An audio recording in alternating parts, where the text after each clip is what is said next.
में। और शायद वो हर वेरिकोसील के पेशेंट के लिए भी सेम क्वेरी होती होगी कि वेरिकोसील की वजह से हम सेक्सुअल पावर खोते हैं या नहीं।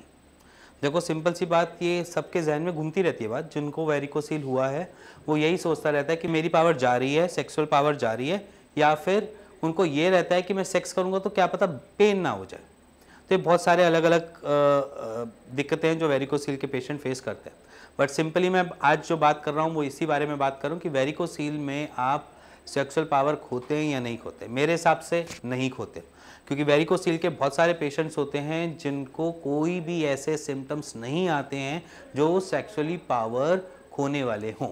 अब कुछ पेशेंट्स होते हैं जिन्होंने अपने माइंड में ही इतना सब कुछ बना लेते हैं, या उनके खुद के ही प्रेडिक्शंस होती हैं, या खुद की ही सोचने की ऐसी पावर होती है कि वो उसकी वजह से, या जैसे मैं बोलूं कि अपने माइंड हेल्थ की वजह से वो इसमें सक्षम नहीं हो पाती है, सेक्सुअली एक्टिव नहीं हो पाते। अब सिंपली मैं बात करूंगा ये कैसे होता है। देखो सिंपल सी बात है, जब तक वेरिकोसील नहीं होता ना पेशेंट में, वो तब तक अपनी नॉर्मल इंटरकोर्सेस चल रहे होते हैं, सब कुछ मास्टरबेशन हो रही होती है, कोई भी उनको कोई ट्रबल नहीं आती।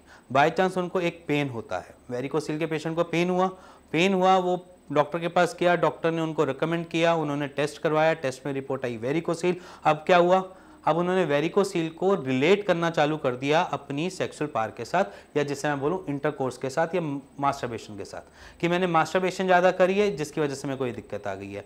और इसके साथ साथ क्या होता है कि सेक्सुअल पावर खोने के वक्त क्या होता है, अपने माइंड से इतनी ज़्यादा वो इतने एंग्जाइटी और डिप्रेशन फील करते हैं कि वेरिकोसील ने उनकी लाइफ ही छीन ली, जिसकी वजह से वो क्या करते हैं, इंटरकोर्स करना छोड़ देते हैं। गर्लफ्रेंड होती है तो उनको मना करते हैं। अगर वो नॉर्मल अपने रिलेशनशिप में हस्बैंड वाइफ के रिलेशन में भी हैं तो वहाँ पर भी हस्बैंड क्या करता है कि वेरिकोसील हो गया, मुझसे होगा नहीं, मेरे से दिक्कत होगी, मैं आगे और ज़्यादा दिक्कत में पड़ जाऊँगा। तो इसी वजह से वो धीरे धीरे करके अपने इंटरकोर्स को कम कर देते हैं। फिर थोड़े टाइम में एक चीज़ और आती है कि मेरा अब मन नहीं करता, सेक्स करने की जी नहीं करता, मेरे को अर्ज नहीं होती। ये पेशेंट हमें बताते हैं, ऐसा कुछ नहीं होता। अर्ज जो है वो आपकी खुद हैप्पीनेस की वजह से आएगी। अगर मैं किसी चीज़ को रिलेट करना चालू कर दूं वेरिकोसील से, तो वैसे ही वो आपसे होगी ही नहीं। अगर मान लो मैं आपको खाने के लिए मना करता हूं कि आपने ये चीज़ें नहीं खानी वेरिकोसील में, आप नहीं खाएंगे ना। और इसी तरीके से आप क्या करते हैं, सेक्स को भी उसी तरीके से ले लेते हैं। जैसे कि आप सेक्स करोगे तो आपको दर्द होगा या आपका वेरिकोसील बढ़ेगा। अब उन्होंने उसको इतना रिलेट कर दिया कि जिसकी वजह से उनके सेक्सुअल डिजायर्स अपने आप ही कम होनी चालू हो गई। अब वो ट्रबल आ गई आपकी पूरी सेक्सुअल लाइफ में और साइड बाय साइड आपके पार्टनर के साथ रिलेशनशिप में भी। अब सिंपली मैं आपको यही बात बोलूंगा, अगर आप अपने माइंड को इतनी तेज दौड़ा रहे हैं कि आपको ये लग रहा है कि वेरिकोसील आपकी सेक्सुअल पावर खत्म कर रहा है, तो वो नहीं कर रहा। आपका माइंड या आपके जो आप सोच रहे हैं, जो आप इंटरकोर्स के वक्त सोचते हैं या मास्टरबेशन के बाद ये सोचते हैं कि वेरिकोसील मेरे को दिक्कत देगा, मेरे को बड़ी सारी प्रॉब्लम्स क्रिएट करेगा, मैं आगे जाकर दिक्कत में फंसूंगा, अब मेरी एट्रोफी हो जाएगी, मेरे टेस्टिस छोटे हो जाएंगे। अगर ऐसे सोच के करोगे तो आप कभी लाइफ में इंटरकोर्स ही नहीं कर पाओगे, और अगर ऐसी सोच लेकर बैठे हो तो आप दिक्कत में और ज़्यादा दिक्कत में जाओगे। तो सिंपली अगर आप वेरिकोसील के पेशेंट हो, एक प्यारी सी स्माइल दो, शीशे के सामने खड़े हो, अपने आप को खुद को ही बोलो मेरे को कोई ऐसी कोई दिक्कत थोड़ी ना दिख रही है जिससे मैं ट्रबल में आऊँ, जिससे मेरे को कोई प्रॉब्लम हो। एक टेस्टिकल्स की वेन के अंदर थोड़ी सी फुलावट को आपने इतनी बड़ी दिक्कत बना लेते हो।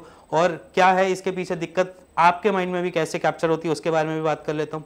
आप किसी भी डॉक्टर के पास जाते हैं वो आपको सर्जरी रिकमेंड कर देता है, वेरिकोसील का नाम सुन के ही वो आपको सर्जरी रिकमेंड कर देता है। अगर आप अर्ली स्टेजेस पे हैं या फिर आप माइल्ड स्टेजेस में हैं तो वो कहेंगे कि अभी आपको कोई दिक्कत नहीं है, आपसे सपोर्टर कैरी करो, और जब दिक्कत बढ़ेगी तो इसकी सर्जरी है।